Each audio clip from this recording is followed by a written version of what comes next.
While I was anchored in Mosquito Lagoon, I got word from Marie that something unexpected came up, and so I've had to turn around and head back north again. So I'm anchored just off Halifax Harbor in Daytona for the night. Gonna keep heading north and meet up with Marie in Jacksonville to take care of this situation. So that's why you don't make schedules on a boat, because things change. So I'm heading north to head south. I'll get there eventually.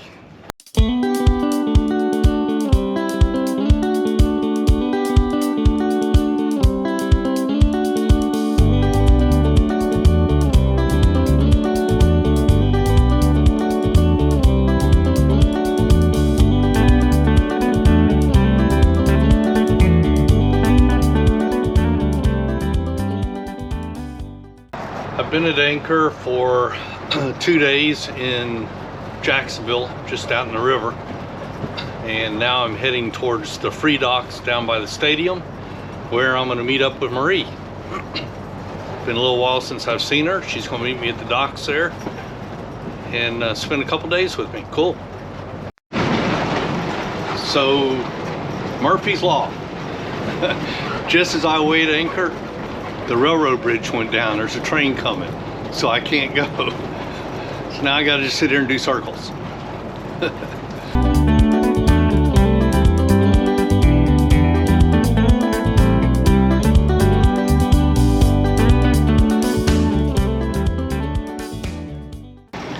And there they are.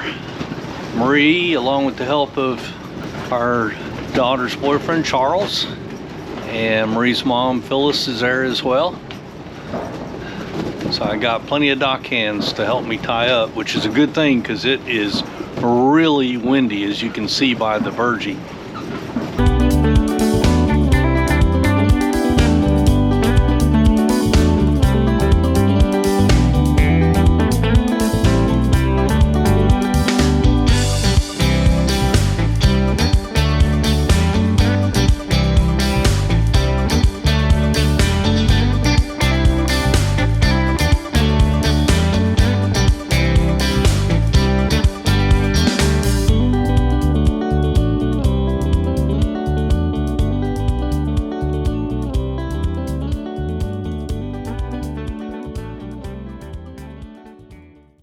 When I bought the new generator we have on board about a year or so ago, I opted not to get the remote wiring harness.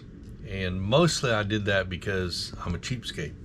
It was about $250, so I wanted to save a little money. But as we've been using it, I've realized that even for me, having to lift the big deck plate up every time I turn the generator on and off is a little cumbersome. And I'm very concerned about Marie having to do that if she's single-handing. I'm not on board because, as you all know, from time to time I have to run back and finish a court case. So I want it to be easy for her, and so I've decided to go ahead and get the remote harness. It's come in, and this is it right here.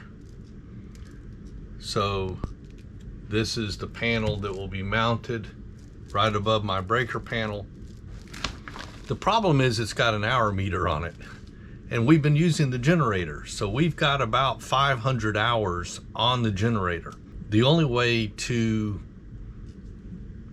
get the hour meters to match up, what's on the generator and what's on this remote panel, is to hook it up to DC power. So I've got some jumper cables going to the hour meter on the little panel here, and then they're hooked up inside my breaker box. That's them right there. So I've got DC power connected.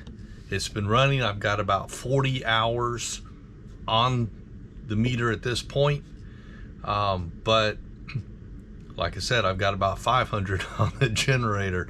So that's about 460 hours more to go, which is a little over 19 more days I've got to leave this running before I can install it. So that's all we can do for the moment, is just let the clock tick. It's up to 158 hours. We're getting there.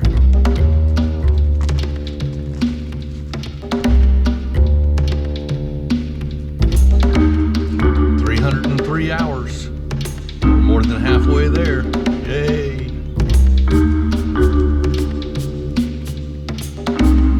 431. We're almost there.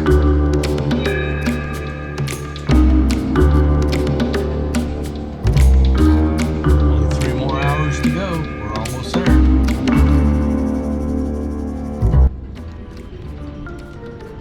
All right, so we've got less than 6 minutes left before we reach our target time on our clock right here. So I can turn around and show you.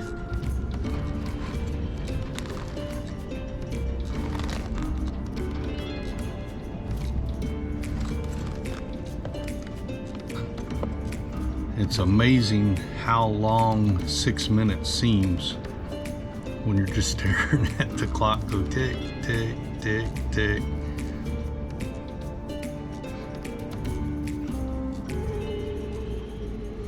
And there we have it, 508.1 hours. That's how long this clock's been running, just hooked up to my breaker panel there. And we're there. So I can disconnect it now from the temporary power and install it and get it hooked up, and we'll have the ability to start and stop our generator and check the hours without going down into the engine room. Cool. All right, so we got the panel done, and I think it looks pretty nice in there. It's got an hour meter so that we can tell when we need to do periodic maintenance without having to climb down into the engine room and find out what the hours are.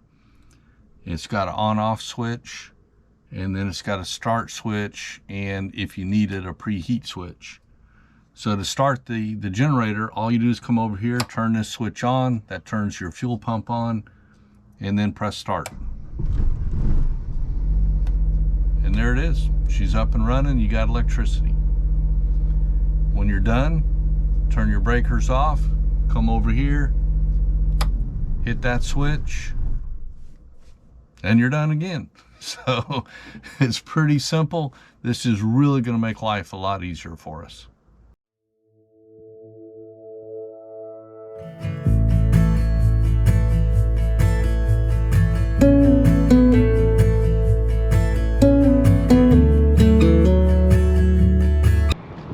There's a bad storm rolling in. It's cutting across most of North Florida. We're in Daytona. I can see it quite a ways south, and I can't see anything north, as you see behind me. It's just gray skies up there. And but apparently, we were anchored here yesterday, although we had planned on moving about a mile today just to get to a different anchorage closer to Halifax Harbor Marina so we could dinghy over to the marina. We opted to stay put because of the winds and the storm coming in.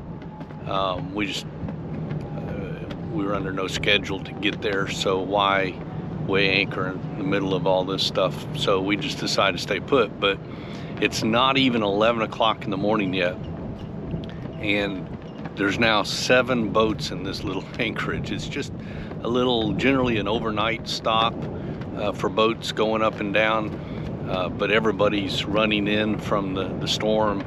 They don't want to go any further north because they're going to run into that really nasty stuff up there, so they're all stopping here. And this is the most boats I've ever seen in this anchorage at one time, and particularly at 11 o'clock in the morning. Usually boats travel till anywhere. They start looking for anchorages around 2 o'clock, and some of them push it to 5, 6 o'clock at night, trying to make as much time as they can. But they just wisely don't want to run into that storm, so here they are. Well, the rain finally reached our anchorage.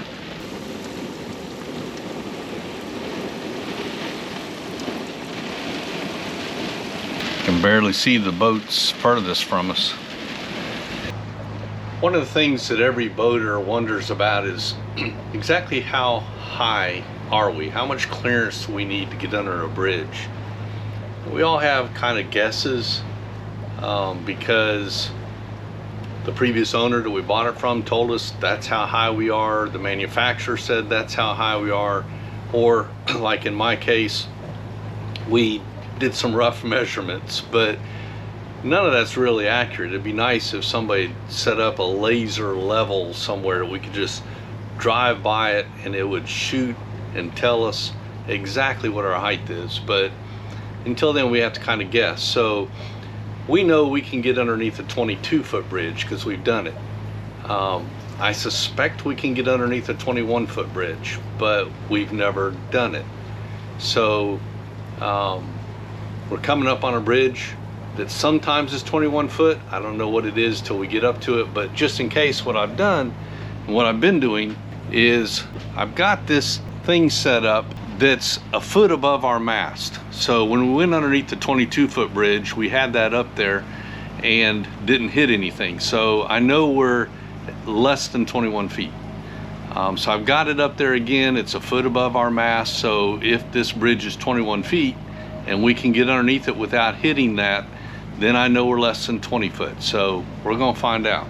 All right, according to the board, it is 21 feet. And so we're gonna try to get under it and hope we don't break our mast off. And we've got the current pushing us through. So we made it safely under, and Marie did her best to climb up there as best she could. And she said we had a couple more feet above that thing I had sticking up there. So I guess our next attempt will be a 20-foot bridge. We'll see how we do on that one. Little by little, we're gonna figure out how tall we are.